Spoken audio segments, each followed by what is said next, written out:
Assalamualaikum warahmatullahi wabarakatuh. Perkenalkan, nama saya Dharma Trilokasuka dari mahasiswa Teknik Elektro semester 6. Kita akan melanjutkan materi yang kemarin. Kita sekarang akan membahas tentang tahapan siklus hidup kontrak Life Cycle Management, atau bisa disingkat LCM. Memahami setiap fase untuk manajemen kontrak yang efektif. Apa sih LCM itu ya, teman-teman? Definisi LCM: proses sistem pengelolaan kontrak dari awal hingga akhir untuk memaksimalkan kinerja dan meminimalkan risiko. Pentingnya LCM: meningkatkan efisiensi, kepatuhan, mengurangi risiko finansial dan hukum, serta memperkuat hubungan bisnis. Gambaran umum 6 tahapan utama. 1.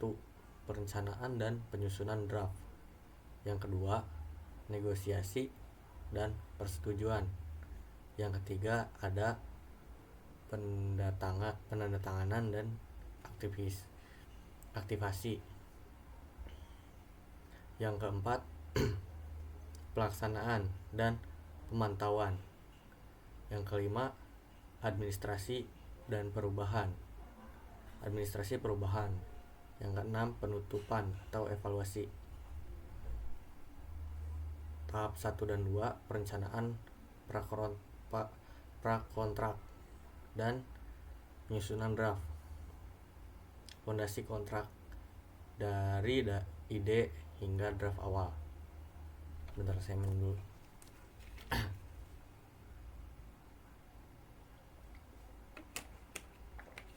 Lanjut. Perencanaan prakontrak: identifikasi kebutuhan dan tujuan kontrak secara jelas. Pengumpulan persyaratan dari stakeholder dan analisis risiko awal. Penentuan jenis dan strategi kontrak. Output yang akan dihasilkan yaitu kebutuhan terdefinisi dan dasar kontrak. Selanjutnya, penyusunan dan pembuatan draft kontrak.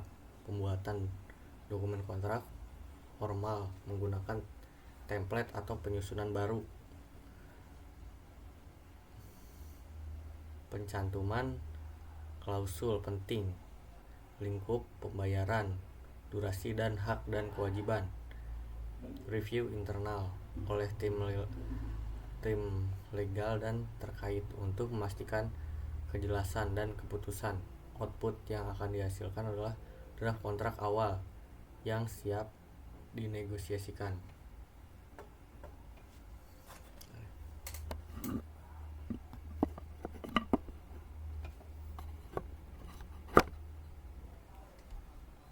Lanjut, tahap 3 dan 4, negosiasi, persetujuan, dan penandatanganan. Menuju kesepakatan dan negosiasi hingga pengesahan. Negosiasi kontrak: proses diskusi dan tawar-menawar dengan pihak lain untuk mencapai kesepakatan dan syarat dan ketentuan. Pencatatan semua revisi yang disepakati.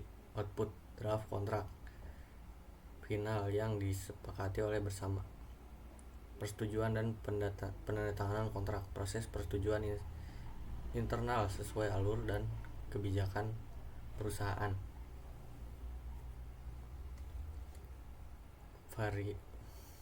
Verifikasi akhir draft final. Penandatanganan oleh pihak berwenang, fisik atau elektronik digital, untuk menjadikan kontrak secara sah hukum. Output kontrak yang mengikat secara hukum. Tahap 5 dan 6, pelaksanaan, pemantauan dan administrasi perubahan. Kontrak berjalan, eksekusi, pengawasan dan adaptasi. Pelaksanaan dan pemantauan kontrak. Implementasi umum, implementasi semua kewajiban dan hak dalam kontrak oleh masing-masing pihak. Pemantauan aktif terhadap kinerja. tenggat waktu dan kepatuhan. Pengelolaan deliverables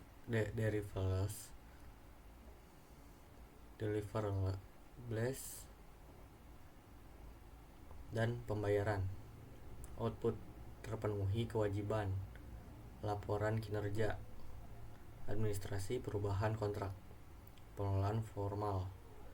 Setiap perubahan atau amandemen yang diperlukan pada kontrak berjalan, proses pengajuan, negosiasi, persetujuan, dan dokumentasi ada amandemen. Output amandemen kontrak yang sah, dokumentasi terbarui, penutupan, evaluasi dan manfaat CLM, penyelesaian siklus, penutupan, pembelajaran dan keuntungan, penutupan kontrak,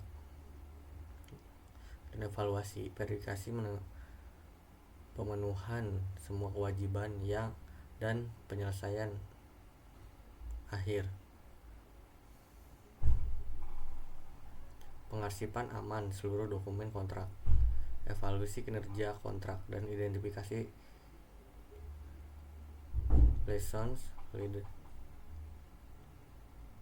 learned untuk perbaikan di masa depan. Output kontrak tertutup, laporan evaluasi, pembelajaran strategis, pemanfaatan utama dari CLM yang efektif, risiko berkurang, efisiensi meningkat,